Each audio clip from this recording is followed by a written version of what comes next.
একটা কথা বলি, অ্যাটাক অন টাইটান শেষ হওয়ার পর মনটা একটু হেভি লাগেনি? কোথাও একটা ডিপ ফিল থেকে যায়। কারণ এটা শুধু একটা অ্যানিমে না, এটা একটা গল্প যা আমাদের ফ্রিডম, ট্রুথ আর চয়েস নিয়ে ভাবায়। আজ একজন অ্যানিমে ফ্যান হিসেবে এই অ্যানিমের ভিতরের মিনিং নিয়ে কথা বলবো। শুরুতে মনে হয় অ্যাটাক অন টাইটান শুধু টাইটান মারার স্টোরি, কিন্তু যত সামনে যায় তত বুঝতে পারি এটা আসলে মানুষের স্টোরি। এই অ্যানিমে আমাদের দেখায় সব ফাইট বাহিরে হয় না, কিছু ফাইট মানুষের ভেতরে হয়।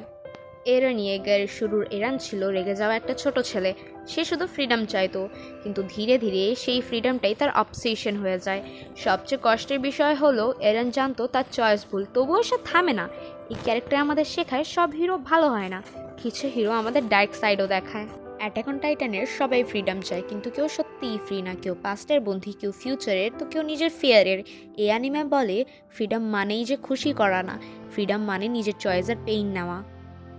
লিভাই আকারম্যান। লিভাই খুব শান্ত, সে বেশি কথা বলে না, কারণ সে জানে ইমোশন অনেক সময় ভুল ডিসিশন নিয়ে থাকে। লিভাই আমাদের শেখায় স্ট্রং হওয়া মানে হার্টলেস হওয়া না, স্ট্রং হওয়া মানে নিজের পেইনকে সহ্য করে সামনে এগোনো। Erwin Smith.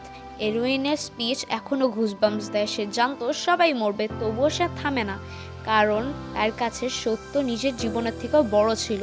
এই ক্যারেক্টার আমাদের শেখায় কিছু স্যাক্রিফাইস নিজের জন্য না, ফিউচারের জন্য হয়।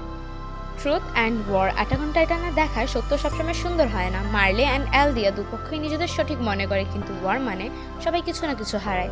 এই অ্যানিমে আমাদের বোঝায় সত্য জানার যন্ত্রণা সবাই নিতে পারে না। Why this anime hurts. এই অ্যানিমেটা কষ্ট দেয় কারণ এটা রিয়েল ফিল দেয়। এখানে ক্লিয়ার গুড অ্যান্ড ব্যাড কিছুই নেই, এখানে আছে চয়েস অ্যান্ড কনসিকুয়েন্স। এই স্টোরি শেষ হলেও ভাবনার শেষ নেই। অ্যাটাক অন টাইটান আমাকে একটা প্রশ্ন দিয়ে গিয়েছে, ফ্রিডম যদি এতটাই ভয়ঙ্কর হয় তাহলে আমরা আসলেই কি চাই? এই অ্যানিমে আমাদের অ্যান্সার দানা, এটা আমাদের ভাবতে বাধ্য করে। আর যেই অ্যানিমে আমাদের ভাবায় সেটা শুধু অ্যানিমে না, একটা এক্সপেরিয়েন্স।